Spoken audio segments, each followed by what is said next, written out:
Hello. So welcome back to the channel guys. उम्मीद है आप सब अच्छे होंगे। मैं अच्छा हूँ नहीं, मैं अच्छा बना रहता हूँ, जरूरी है जिंदगी में अच्छा। तुम लोग हाय क्यों कर रहे हो? यहाँ नहीं दिखाई दे रहा। हाँ, तो मैं ये बता रहा था केमिस्ट्री में जो हम लोग न्यूमेरिकल करा रहे थे, अब न्यूमेरिकल को थोड़ा सा होल्ड पे रखा जाए, ठीक है। बाकी जो मैंने दिए थे वो बन गए हैं, सच में बन गए तो उनको अब होल्ड पे रखा जाता है, फिर आगे कराएंगे। जैसे ही चैप्टर समाप्त होगा, वीडियो में बोल रहा हूँ सुन लें, जैसे ही चैप्टर समाप्त होगा हम लाइन से सारे न्यूमेरिकल को one one one one one one करेंगे। जो साइज में बड़े होंगे उनको हम सीधे काट देंगे, क्योंकि अपने पेपर में बड़े साइज वाला नहीं आने वाला। सुन रहे हो सब लोग? अपने पेपर में 2 नंबर का आएगा, 3 नंबर का आएगा, 4 नंबर का आएगा, लेकिन 4 नंबर में अपने में ज्यादा बड़ा क्वेश्चन नहीं आता। और इस पार्ट से ट्रेंड देख लीजिए पिछले साल का, तो नहीं आ रहा है। क्या नहीं आ रहा है? अरे न्यूमेरिकल नहीं आ रहा है इस चैप्टर से, 4 नंबर का क्वेश्चन आ रहा है, ठीक है। आज हमें राउल्ट का नियम कराना है ना। तो सबसे पहले आप लोग हेनरी का नियम पढ़ लिए थे, ठीक।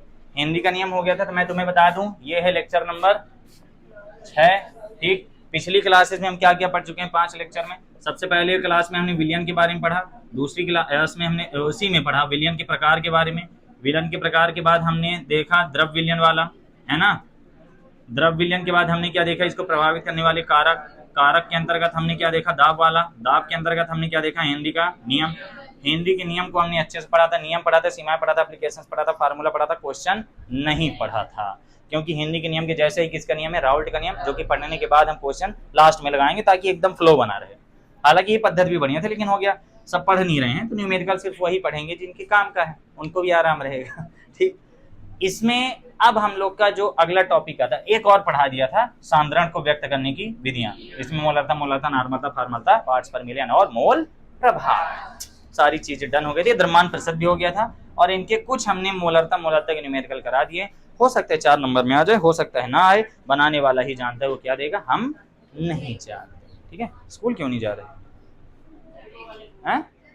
गुरुवार है क्या? ये लोग अमीर हैं, 2.5 लाख की ऑटो से जाते हैं।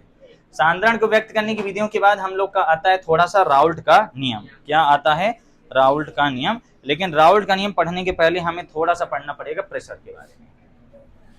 अरे यार, ये बहुत हिल डुल रहा है, टी शर्ट में बढ़िया नहीं रहता।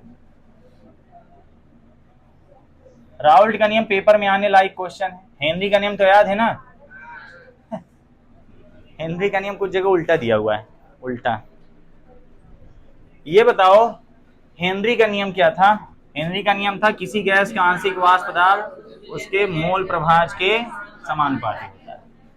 जब ये प्रोपोर्शनल हटाते हैं तो यहाँ पे एक कांस्टेंट आता है, that is KH, which is different from every gas. Her gas के लिए अलग अलग होता करता है, पढ़े थे हम लोग इतना, बस यही याद रखना है हमें। और हमने ये देख लिया था कि मोल प्रभाज क्या है, HH देख लिया था। अगर मोल प्रभाज नहीं बनेगा तो यहाँ पे क्वेश्चन नहीं बनने वाले। राउल्ट का नियम यही है, बस राउल्ट का नियम 2 प्रकार का है। इन्होंने बोला जो विलेय होता है, कौन? विलेय, वो 2 प्रकार का हो सकता है। एक हो सकता है वाष्पशील और एक हो सकता है अवाष्पशील, ठीक है। इन्होंने बोला एक वाष्पशील होता है, एक अवाष्पशील। वाष्पशील का मतलब जिसका वाष्प बन जाएगा, है ना। जैसे अगर मैं मेथेनॉल ले लूं, ठीक है, जहरीला होता है। एथेनॉल ले लूं, बेंजीन ले लूं, क्या ले लूं? बेंजीन C6H6, है ना। जो कार्बनिक विलायक टाइप के होते करते हैं, ये क्या होते हैं? वाष्पशील होते हैं। लेकिन कुछ होते हैं जिनकी वाष्प नहीं बनती। वाष्प समझ रहे हो ना, गर्म करे, उबल के चुक गया, ऐसे टाइप का। अवाष्पशील जैसे यूरिया हो गया, और क्या था? सुक्रोज था, और एक तो क्या था, एनसीईआरटी में लिखा था, ग्लूकोज लिखा था क्या? ग्लूकोज ही था लगता है, मुझे कंफर्म नहीं याद है, लेकिन शायद यही है। एनसीईआरटी में लिखा है ना? लिखा था यार, लिखा था, इसमें भी लिखा था। कहाँ लिखे हो? देख लो एक बार, कंफर्म ही कर लो, कंफर्मेशन जरूरी है। कहाँ लिखे हो? नहीं तो लिखे हो, नहीं लिखो, नहीं लिखो, नहीं लिखो, हो गया, कोई बात नहीं, यही सब है।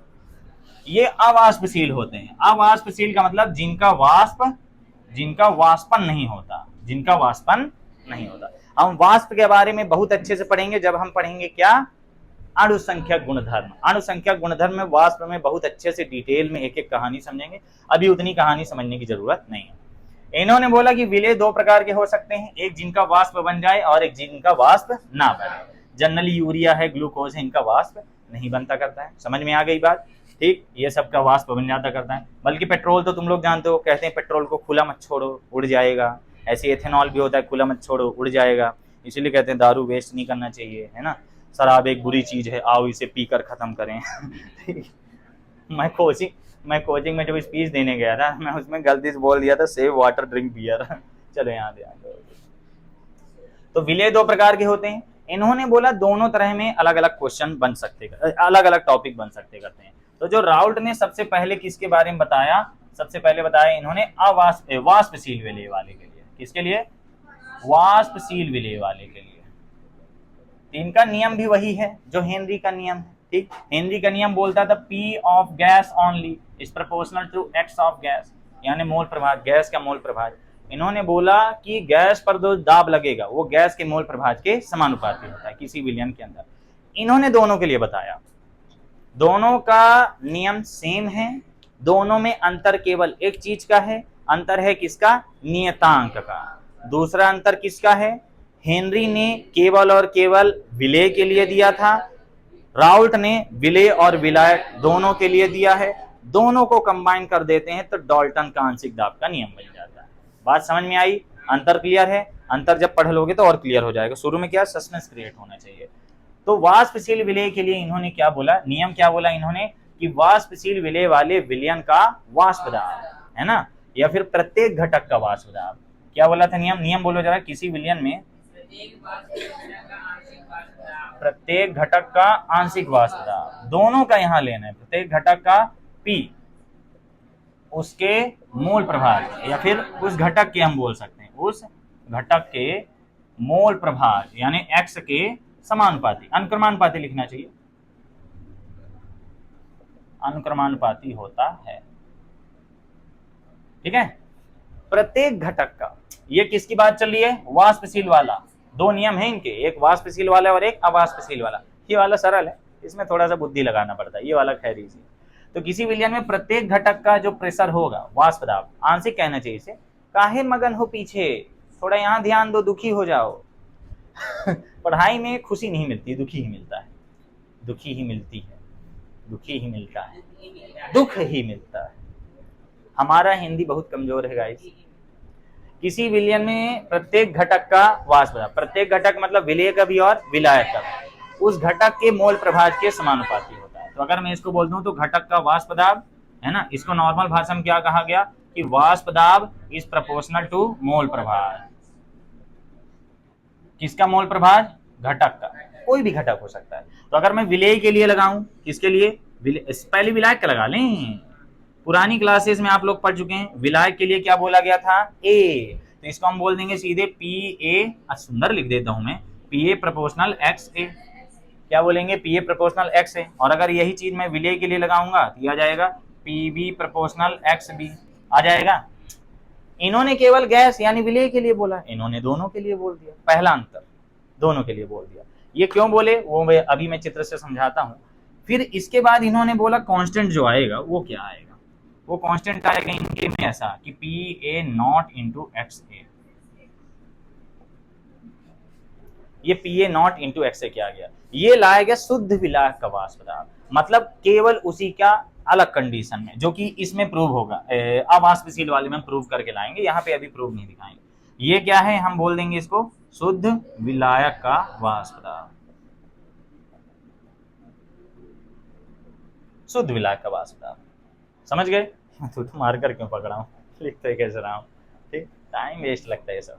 तो शुद्ध विलायक का वाष्प दाब, इनके प्रोपोर्शनल क्या आ रहा था? इनके प्रोपोर्शनल आ रहा था KH, सॉरी कांस्टेंट क्या आ रहा था, कभी कभी उठपटांगे बोल देता हूँ। इनके में KH था, इनके में क्या है? केवल और केवल ये। नियम दोनों का सेम है, बस उनके में क्या था? किसी विलयन में गैस का आंशिक वाष्प दाब उस गैस के मोल प्रभाज के बराबर होता है। यहाँ पे गैस ना बोल के प्रत्येक घटक बोल देना। बहुत मस्त नियम है, फार्मूले से याद करो तुरंत याद हो जाएगा। गैस का आंशिक वाष्प दाब नहीं, प्रत्येक घटक का आंशिक वाष्प दाब उसके मोल प्रभाज के बराबर होता है। अब यही अगर मैं विलेय के लिए लगा देता हूं तो विलेय के लिए क्या बता दोगे? PB प्रोपोर्शनल, दिख रहा है, PB प्रोपोर्शनल XB। तो अगर PB का प्रोपोर्शनल हटाऊंगा तो ये PB नॉट इंटू XB आ जाएगा। ये वाला फार्मूला कहीं नहीं यूज होगा, टेंशन फ्री रहो, ये वाला नहीं यूज होगा, यही वाला यूज होता है। ठीक है, बस ये बात थी। ये किसके लिए था? वाष्पशील, यानी जैसे हम दो द्रव ले लेते हैं, चलो दो द्रव हम क्या ले लिए, मान लो पानी और एल्कोहल ले लिए, पानी और एल्कोहल को अगर घोले हैं, अगर हम वाष्पन की प्रक्रिया करेंगे दोनों का वाष्प बनेगा। ठीक, तो ये वाला नियम क्लियर हो गया, हम लोगों का नियम क्लियर हो गया। अगर मैं तुमसे पूछूं पीए क्या है? विलायक का वाष्प दाब। एक्सए क्या है? विलायक का मोल प्रभार। पीए नॉट क्या है? शुद्ध विलायक का वाष्प दाब। मतलब इसमें विलेय की मात्रा शून्य है। वैसे है तो यहाँ भी, लेकिन ये थोड़ा अटपटा लगता है। विलेय की मात्रा तो यहाँ भी शून्य है, लेकिन ये विलयन में अलग अलग बात हो रही है। ये विलयन के अंदर विलायक का लाया जा रहा है और ये विलायक को अलग पात्र में रख के लाया जा रहा है। समझो, अब चित्र बना के समझाता हूँ। ये बात तो क्लियर है ना? अभी हम वाष्पशील वाला पढ़ रहे हैं, फिर अवाष्पशील वाला। आज मुझे ये खत्म करना ही पड़ेगा। अगर मैं इसका इंग्लिश ट्रांसलेशन करूँ तो क्या बनेगा? आज मुझे ये खत्म करना ही पड़ेगा। पड़ेगा कौन सी कंडीशन में होता है? Very good. यहाँ पे मान लो दिस इज H2O, ये क्या है? जल है। और इसमें मैं मान लो क्या ले लिया? छोटी सी बोतल।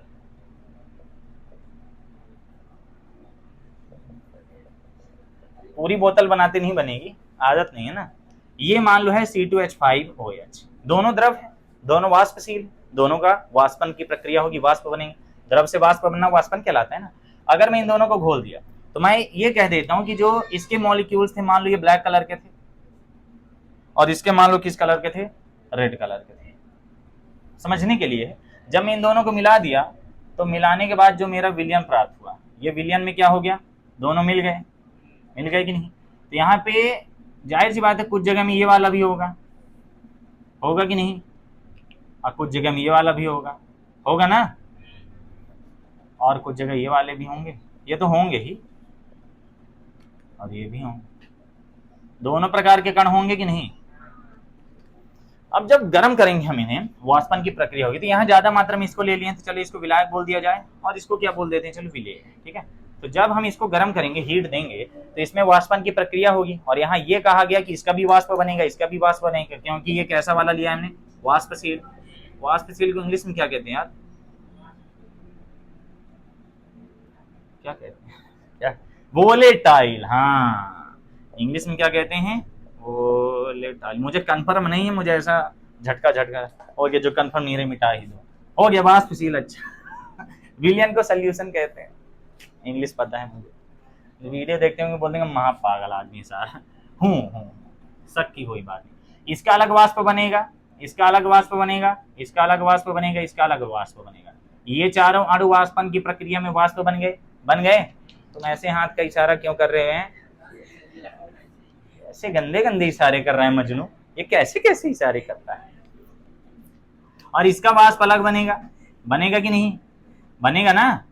तो यहाँ पे वाष्प दाब क्या कहलाता है? वाष्प दाब आप लोग को पता होना चाहिए। नहीं पता है? जिसको वाष्प दाब नहीं पता है, जब मैं वाष्प दाब पढ़ाऊंगा तब अच्छे समझना। अभी लोकल भाषा में बता देता हूँ वाष्प दाब क्या होता है जल्दी से, क्योंकि उसके बिना काम नहीं होगा। व्हाट इज वाष्प दाब?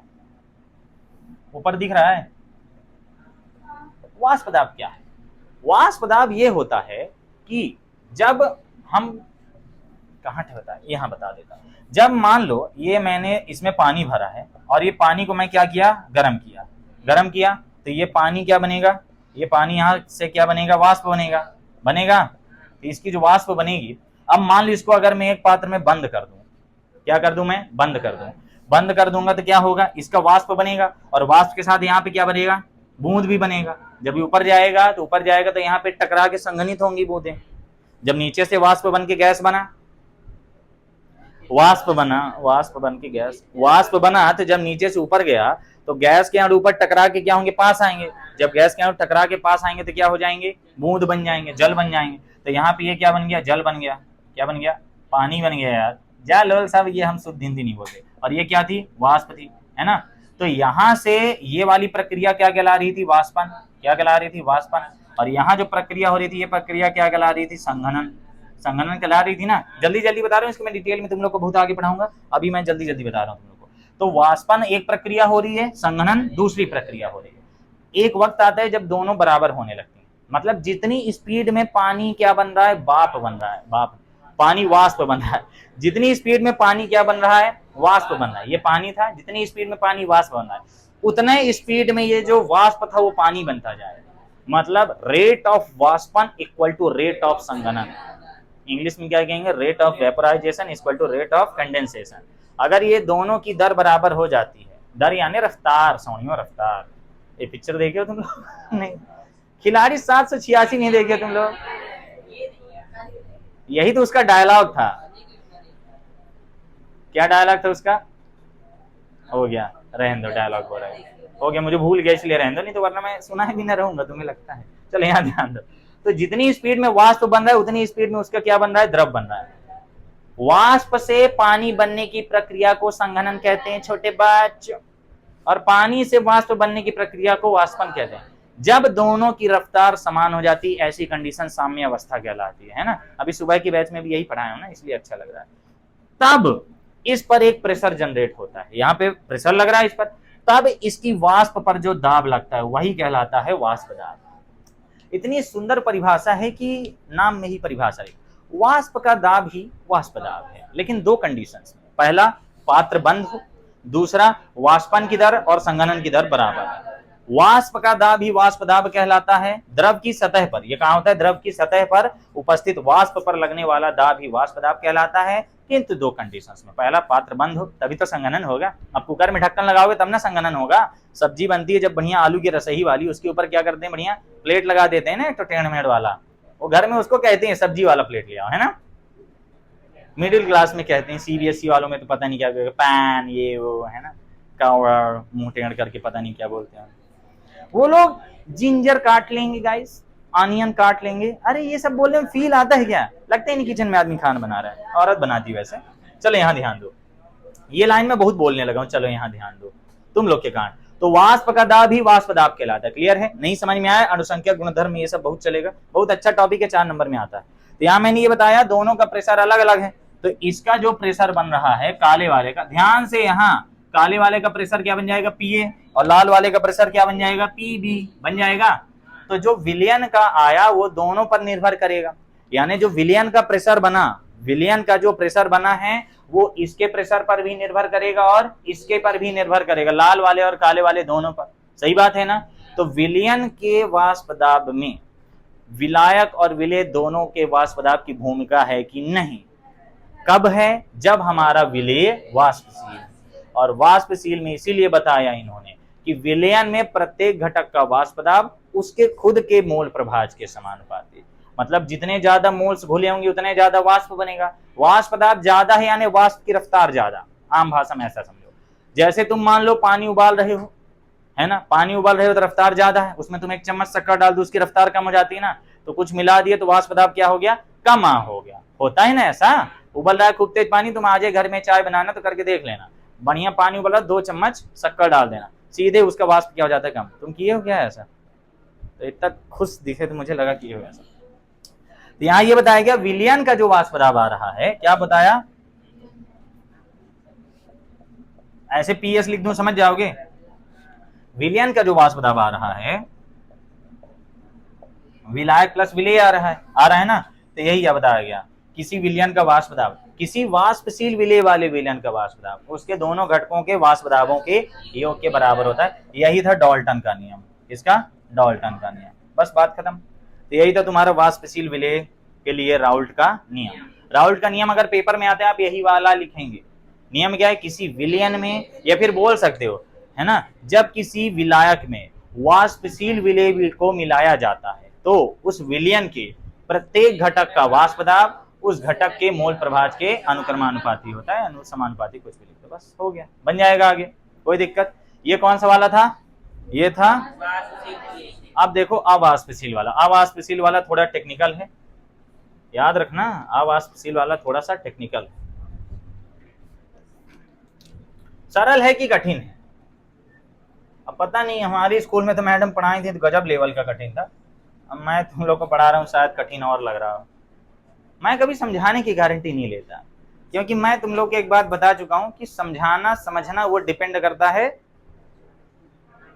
वरना रामकृष्ण परमहंस को समझाना नहीं आता था, कैचिंग पावर थी विवेकानंद के पास, है ना, कहानी सुने होगे ना, बस वही आप बता रहे हैं। मुझे थोड़ा बहुत आता है समझाना, मुझे ज्यादा समझाना नहीं आता, क्योंकि मुझे अभी ज्यादा एक्सपीरियंस नहीं। उम्मीद है अगले साल बदल जाएगा, मेरे को हर साल अपने में इंप्रूवमेंट दिखता है। अब मेरे तुम 4 साल पुराने जाके वीडियो देखो, अब मेरी कैमरे के आगे हालत देखो। बहुत डर लगता था पहले शुरू में, वो कैमरे में ही पढ़ा गया, आदत ऐसी हो गई कि कैमरे से मतलब ही नहीं रहता है, कुछ भी बोल दो क्या फर्क पड़ता है। स्वतंत्रता का अधिकार है, मौलिक अधिकारों में प्रमुख है। मोदी जी देश में गलत काम कर रहे हैं, इसीलिए अयोध्या में हार गए। मध्य प्रदेश की जनता मूर्ख है, इसलिए मध्य प्रदेश में जीत गए। जनता होशियार तब होती जब 1250 लेके भी वोट ना देती है, तेरी मजा आ जाता। इसे कहते होशियार जनता। चल यहाँ ध्यान दो, वो जानते हो वो 3000 के चक्कर में जीत गई है ना। अब 12वीं वालों के घर वाले भी वोट दिए, क्योंकि शिवराज मामा क्या बोले थे कि 12वीं में 60% से ऊपर वालों को मिलेगा 25,000 रुपए, हर स्कूल के 3 टॉपर को 1.5 लाख रुपए, 1,45,000 टोटल। 25 वाला 1,20,000 स्कूटी का चेक मिलता है जो, तो हर स्कूल के 3 टॉपर। अब ये तो रेस लग गई, और ऊपर से 60 प्लस मारोगे तो 25,000 देंगे ही देंगे। ये बोल दिए शिवराज मामा, ले धमा चौकड़ी, सगले घर वाले सब बच्चे अपने घर वालों को वीडियो दिखाने लगे। हाँ बीजेपी जीती थी, बीजेपी जीत गई। कहाँ 85 न पहुंचा दे। तुम लोग के यहाँ किसी को मिला पैसा वैसा? तुम्हारी दीदी का आया पैसा अभी? कितने % से है इस साल? 75? पता नहीं, आज तक कोई जवाब दिए हो प्रश्न उत्तर के अलावा। 75 होगा जहां तक आएगा यार। 15 अगस्त को आने वाला था पैसा, पिछले साल तो जल्दी दे दिया था। अब वो जो बोला था स्कूल के 3 टॉपरों को मिलेगा, वो नहीं मिलेगा क्या?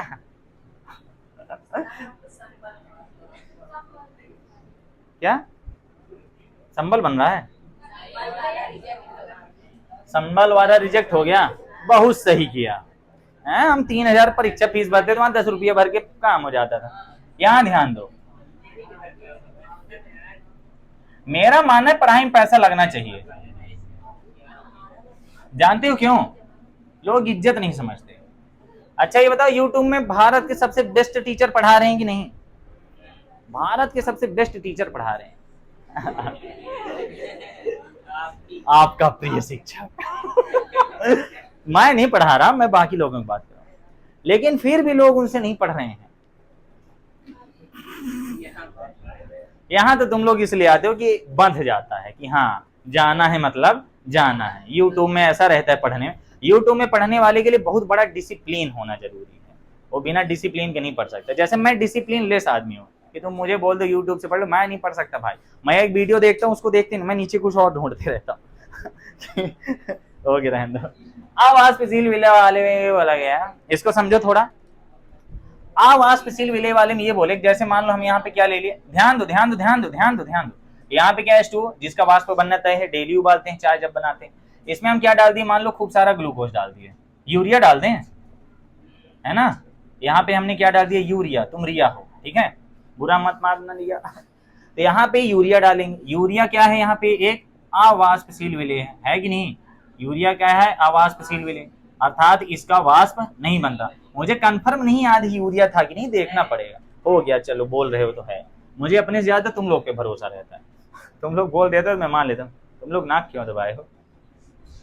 नहीं बता देना, नहीं है ना, ठीक है। जो भी होगा सब सूंघ लिया करो, इधर मत आने दिया करो। वीडियो वाले ये बताओ कि यहाँ पे ये विलेय है तो ये क्या कहलाएगा, विलाय। बस मजाक से हटकर थोड़ा कहानी खत्म कर दें। जब हम इसको इसमें घोलेंगे तो मान लो इसके पार्टिकल्स जो है वो क्या है, रेड कलर के। इसके पार्टिकल्स क्या है, रेड कलर के हैं, और इसके किस कलर के हैं, मान लो ब्लैक कलर के। जब ये विलयन बनेगा, ये मान लो हमने गंजा लिया है जो कि गंजा नहीं है,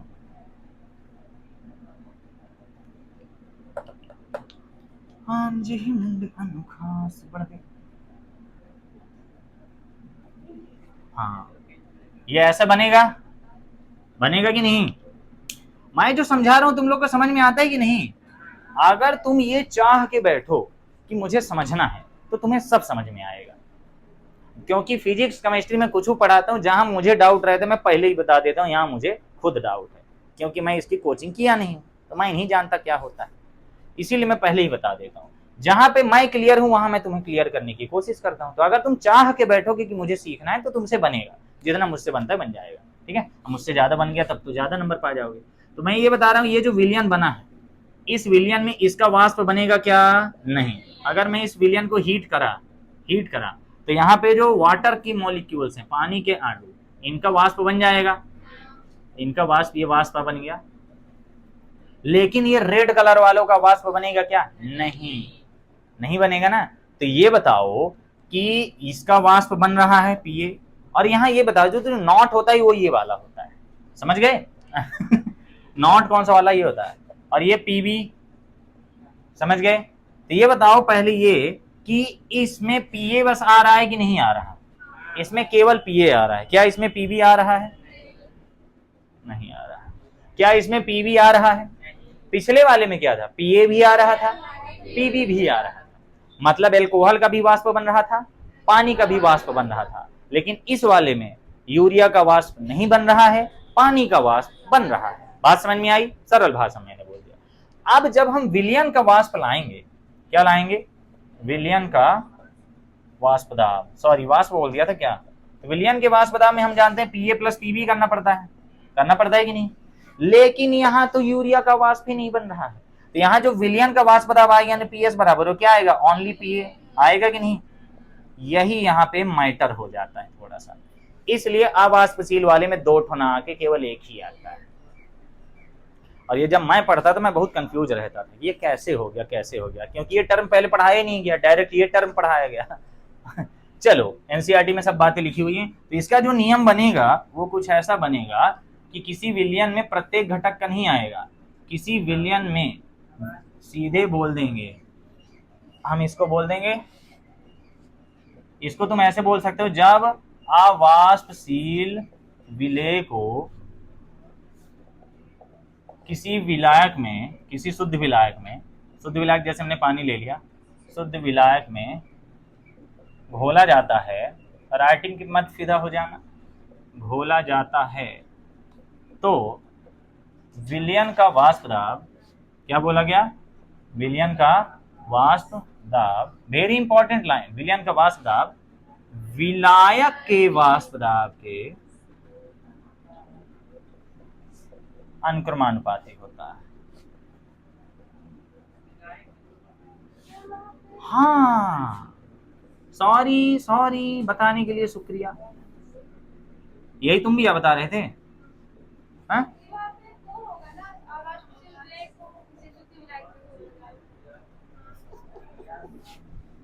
जब किसी अवाष्पशील विलेय को शुद्ध विलायक में घोला जाता है, मिलाया जाता है, तो जो विलयन का वाष्प दाब आएगा, किसका? विलयन का वाष्प दाब, वो केवल और केवल विलायक के मोल प्रभाज के समानुपाती होता है। समझे बात को? यही अवाष्पशील विलेय वाले विलयन के लिए राउल्ट का क्यों? क्योंकि जब हम विलयन का वाष्प दाब लाए तो विलयन के वाष्प दाब में तो विलेय की भूमिका नहीं है, क्योंकि विलेय का वाष्प दाब 0। भाई वाष्प दाब उसका आएगा जिसका वाष्प बनेगा। अवाष्पशील का मतलब हुआ जिसका वाष्प ना बने। जब इसका वाष्प ही नहीं बना, लेकिन विलयन में घुला तो है ना, पानी उड़ जाएगा, यूरिया रह जाएगा। लेकिन मुझे अजीब लगता है, कैसे? थोड़ा अजीब नहीं लगता? कैसे? इसको ऐसे समझो जैसे पानी में शक्कर घोले, तो शक्कर वो जब उबालते रहते हैं, गर्म करते रहते हैं, सॉरी जब गर्म करते हैं, क्या वो पूरा वाष्प बनता है? नहीं, लास्ट में वो शक्कर बन जाता है। पता है ना, सीरा बन जाता है ना। क्या शक्कर का वाष्प बना? नहीं, ऐसे होता करता है। दूध को रख दो, पूरा उबल के गायब हो जाएगा, लास्ट में पापड़ बन जाएगा ब्लैक कलर का। चाय हो, कई बार हुआ होगा घर में ऐसा। तो शक्कर क्या उड़ जाती है? तो शक्कर याद रखना, यूरिया याद रखना, और एक तो क्या बताया? ग्लूकोज। 3 तो बताया था ना याद, सोडियम क्लोराइड। हाँ, चलो यहाँ ध्यान दो, ये लाइन तुम्हें अच्छे समझना पड़ेगा। ये अवाष्पशील विलेय के लिए है। क्या है? जब किसी अवाष्पशील विलेय को शुद्ध विलायक में घोला जाता है तो विलयन बनेगा, और वो जो विलयन का वाष्प दाब आएगा वो केवल और केवल विलायक के मोल प्रभाज के समानुपाती होगा, उसमें विलेय की कोई भूमिका नहीं रहती। यानी हम कह सकते हैं नॉर्मल भाषा में, अर्थात जो विलयन का वाष्प दाब होगा, इसको फिर से लिख रहा हूं, विलयन का वाष्प दाब that will be proportional to विलायक का मोल प्रभाव। इसको ऐसे लिख दूं, x विलायक। बात समझ में आ रही है? बहुत लिखना पड़ रहा था। विलयन का वाष्प दाब क्या है? P है, P प्रोपोर्शनल x a होगा कि नहीं? जब इसका प्रोपोर्शनल हटाते हैं तो क्या आ जाता है? P equal to PA not into XA। समझ गए? ये P क्या है? विलयन का है, तुम चाहो तो लिख सकते हो, चाहो तो कोई जरूरत नहीं है। जब नहीं लिखते हैं तो जान जाते हैं विलियन का ही होगा, जब लिख देते हैं तो समझ में आ जाता है वो ए का होगा कि बी का होगा। अब इसमें पी बी यहाँ है, क्योंकि यहाँ पे बोल सकता हूँ मैं, क्योंकि यहाँ पी बी इक्वल टू क्या है, zero. P B equal to क्या है, जीरो, यानी विलय का वाष्प नहीं बनेगा। तो जो सोल्यूशन का वाष्प दाब होगा वही किसका होगा, विलाय का। तो इसको मैं ये भी बोल सकता हूँ, इसको मैं ये भी तो बोल सकता हूँ, क्या बोल सकता हूँ, हो गया, पढ़ा रहने दो, P A equal to P A not into X A. क्या कोई दोनों में अंतर आएगा, कोई दोनों में अंतर आएगा?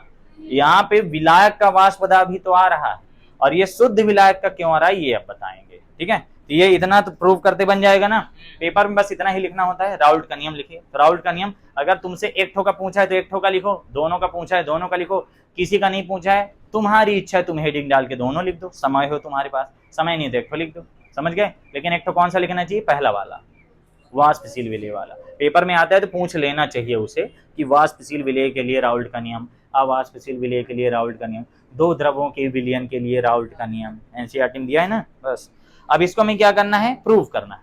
तो प्रूव करना है तो इसको मैं मिटा दूं, थोड़ा सा कहानी क्लियर है, जो वीडियो वाले हो नोट कर लेना। आज 29 तारीख है ना, 30 तारीख से वीडियो डल रहे हैं।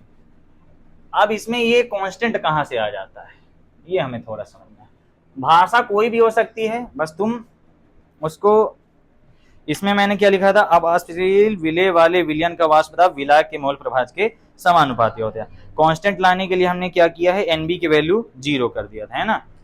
ठीक, तो सबसे पहले हम जानते करते हैं कि पी ए इक्वल टू क्या होता करता है। देखो पी प्रोपोर्शनल क्या आया, सॉरी पी प्रोपोर्शनल क्या आया, एक्स ए, तो मैं पी इक्वल टू क्या बोल दिया, P A not into X A, ये आया था।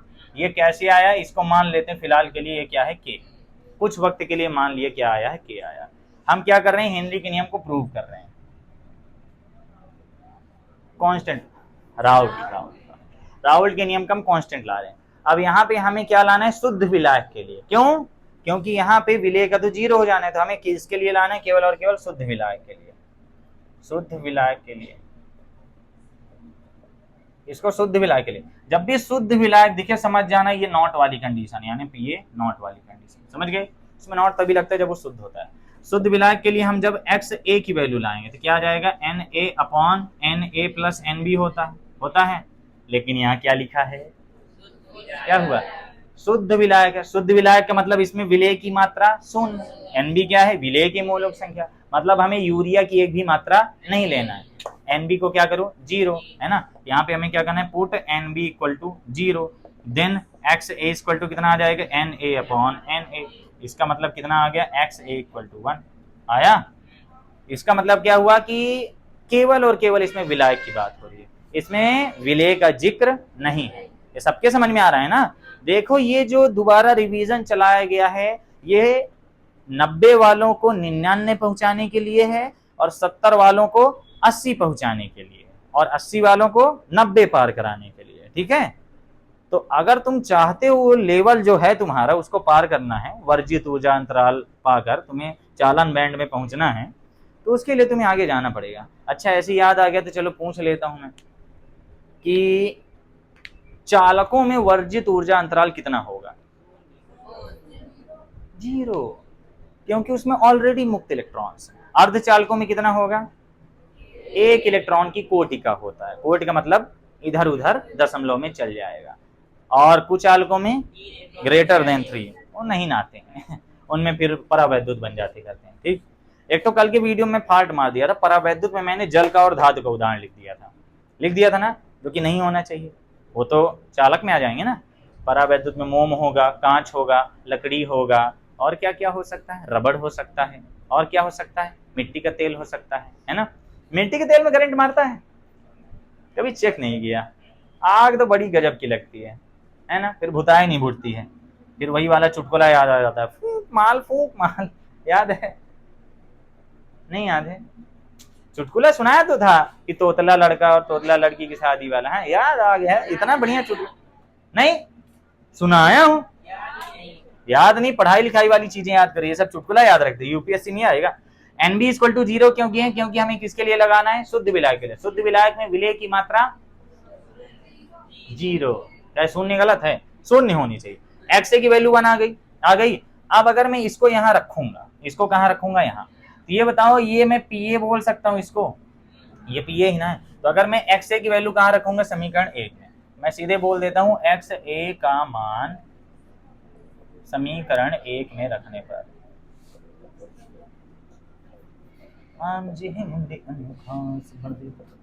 ये K इंटू XA की वैल्यू कितनी आ गई, 1। अब बस ये जो प्रेशर आएगा, इस प्रेशर में क्या विलेय की भूमिका है, ये जो प्रेशर आया है इसमें क्या विलेय की भूमिका है, नहीं, इसमें ओनली कौन है, विलायक। तो इसलिए यहां पे क्या लगा देते हैं, नॉट। ये किसका आ गया, शुद्ध विलायक का वाष्प दाब।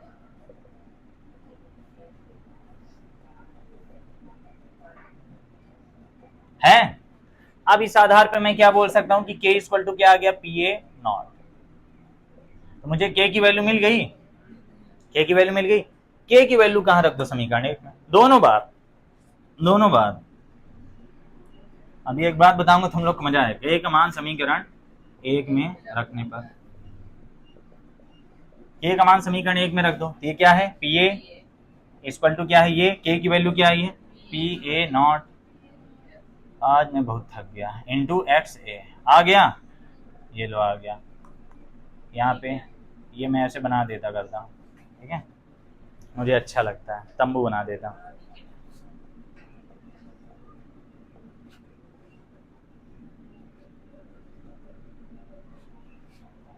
हो गया, बन गया। इसका एक तो कहाँ गया, इसको बस ऐसे समझो कि जबरदस्ती का प्रूव कर रहे हैं, जैसे वो नहीं था 9th में त्रिभुज बना के बोल दिया सिद्ध कीजिए ये त्रिभुज है, ऐसी ये जबरदस्ती का प्रूव नहीं लग रहा है कि कांस्टेंट आ नहीं रहा है, उसे जबरदस्ती लाया जा रहा है कि हम प्रूव करके रहेंगे चाहे जो कर लो। वही है, कभी ऐसा मैथ में पढ़े हो उसी समीकरण से कुछ ला के उसी समीकरण में रख रहे हैं, नहीं पढ़े हो। समाकलन में C का मान कैसे आता था, सब पढ़े हो। समाकलन में C का मान नहीं लाते थे, कैसी कहीं कहीं पे रहता है, लेकिन इसका थोड़ा ऐसा जबरदस्ती टाइप का प्रूफ लगता है बस। तो यहाँ पे याद रखना है, ध्यान से समझो, इसको क्या कहेंगे, अरे यहाँ ध्यान दो, इसको क्या कहेंगे, इसको कहेंगे हम विलयन का वाष्प दाब। देखो, विलयन का वाष्प दाब, it can also be written as like this, ऐसे भी लिख सकते हो तुम इसको, तुम ऐसे भी लिख सकते हो, या तुम कैसे लिख सकते हो इसको, PA equal to PA not into XA। बात समझे, दोनों तरह लिख सकते हो। ये दोनों विलयन के ही वाष्प दाब हैं, क्यों, क्योंकि यहां हमने कुछ देर पहले देखा कि अवाष्पशील विलेय वाले विलयन में विलयन का वाष्प दाब क्या है, विलायक के वाष्प दाब जैसा। दो बातें फिर से लिख रहा हूं, ऊपर दिख रहा है एकदम बोर्ड तक, हाँ, तो दो बातें लिख रहा हूं स्टार बना के, जो वाष्पशील वाले का है, किसका, अरे रुक जाओ अभी दिखेगा, नहीं यार इतनी देर से फोकस नहीं था क्या, फोकस था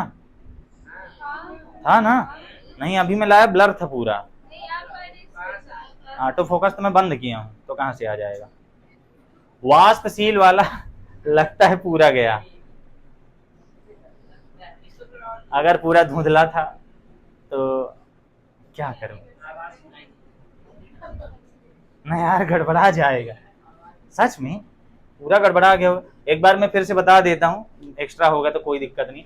ये प्रेशर का फार्मूला बना राउल्ट के नियम से, इसको चाहे PA बोलो चाहे PA नॉट P बोल दो, दोनों बातें वही, किसमें, अवाष्पशील वाले में। शुद्ध विलायक के लिए लगाएंगे तो विलेय के मोलों की संख्या शून्य हो जाएगी, तो Na/Na कट के 1 आ गया। इसकी वैल्यू भी समीकरण 1 में रखे तो हमें K की वैल्यू आ गई। ये 0 क्यों लगा दिए, क्योंकि इसमें विलेय की मात्रा हमने क्या कर दी, शून्य। जब विलेय की मात्रा शून्य कर दी तो केवल और केवल किसका आ रहा है, ये शुद्ध विलायक का, इसमें विलेय का कोई रोल नहीं है। जब शुद्ध विलायक का आ गया तो हमने बोला ये जो K का मान आया ना भाई साहब, इसको यहाँ रख दीजिए भाई साहब, तो K का मान समीकरण 1 में रखने पर यहाँ पे रख दिए तो P बराबर क्या आ गया, PA नॉट इंटू XA। अब यहाँ पे मैं एक बात बताने जा रहा हूँ जो कि इंपॉर्टेंट है, वाष्पशील वाले के लिए जो विलयन का वाष्प दाब आया था वो क्या आया था, PA प्लस PB। उसका रीजन क्या था, क्योंकि विलायक का भी वाष्प बन रहा था और विलेय का भी वाष्प बन रहा था। लेकिन अवाष्पशील विलेय वाले में क्या आया है, अवाष्पशील वाले में क्या आया है, ओनली PA, क्योंकि PB इक्वल टू क्या है, बात समझ में आई, बहुत इंपॉर्टेंट बात है। अवाष्पशील वाले में चाहे तुम विलायक बोल दो चाहे तुम विलयन बोल दो, विलायक का भी दाब और विलयन का भी दाब सेम है। समझ गए? दोनों फार्मूले सही हैं, एकदम सही, दोनों फार्मूले में कोई दिक्कत नहीं। लेकिन वाष्पशील वाले में हम ऐसा नहीं बोल सकते। वाष्पशील वाले में विलायक का अलग होता है, विलेय का अलग होता है, दोनों जुड़ के विलयन बनाते हैं। बस यही था। यहां से राउल्ट का नियम लोकल लेवल का समाप्त हो गया। अब इसके प्रकार आ जाएंगे। ठीक है, तो राउल्ट का नियम आप लोग समझ गए हैं। यहाँ ये बात याद रखेंगे कि विलयन का वाष्प दाब ही इक्वल टू किसके होता है? विलायक का वाष्प दाब, विलयना नहीं, विलायक का वाष्प दाब। इस तरह इसलिए घुमा घुमा लिख देते हो, थोड़ा जल्दी हो जाता है, नहीं तो बाकी टीचर इधर में ही ऐसे लिखते रहो तो मेरे को सब नहीं पसंद है। ये मत पूछना प्रा क्यों लिखे थे आप। तो ये पूरा समझ में आ गया तुम लोगों के? ठीक है, इसके बाद आ जाते हैं, हाँ तो ऐसे करो जैसे टेस्ट में सबसे ज्यादा पाया। आप लोग का टेस्ट भी होगा। ठीक है, हर चैप्टर के समाप्त होते ही एक टेस्ट होगा, ठीक, जिसका इवैल्यूएशन हम ऊपर ऊपर करेंगे और आपकी कमियां तुरंत बताएंगे। उसको चेक करके नंबर देने वाला काम नहीं रहेगा। केवल काम क्या रहेगा? तुम्हारी लिखने की प्रैक्टिस होगी और हम देखेंगे गलती कहाँ कर रहे हो, लिखने का तरीका कहाँ पे गड़बड़। ठीक है, उससे तुम्ही को फायदा है। नंबर उम्बर वाला सिस्टम नहीं रखेंगे। नंबर आता है तो फिर क्या है, दोस्तों में हीन भावना उत्पन्न हो जाती है, द्वेष, ईर्ष्या कि हमसे 2 नंबर ज्यादा पाएगा, अगले टेस्ट में बताई थी होगा, ऐसे वाला आ जाता है ना। ये दोस्तों में नहीं होना चाहिए, ये दोस्तों में नहीं होना चाहिए।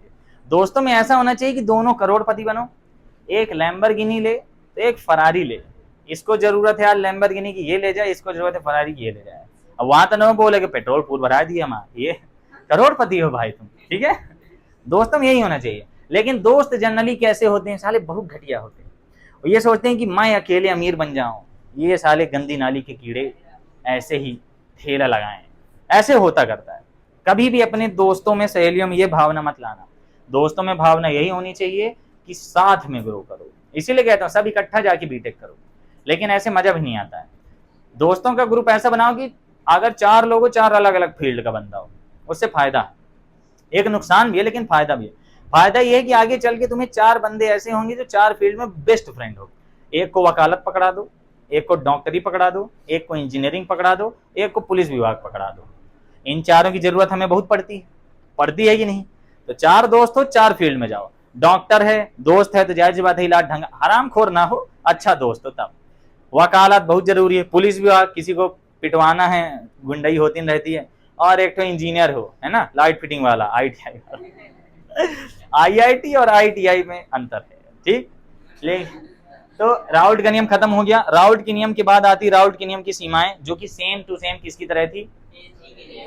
हेनरी के नियम की सीमाओं की तरह है। मैं जब कुछ बोलता हूँ, तुम लोग विदेश में रहते हो क्या? नहीं, सुनते नहीं हो। तुम लोग का चेहरे का एक्सप्रेशन देख के लगता है कि सो रहे हो।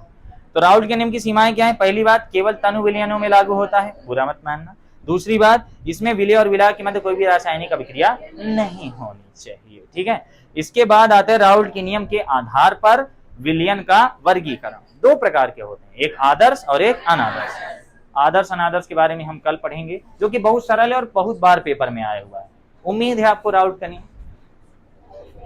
उम्मीद है आपको राउल्ट के नियम समझ में आया होगा। अगर समझ में आया है तो अच्छी बात, नहीं आया है वीडियो दोबारा देख लेना। बीच में ब्लर हुआ था लगता है यार मेरे, लेकिन ब्लर क्यों होगा, कोई कारण नहीं। क्लास समाप्त होती। धन्यवाद।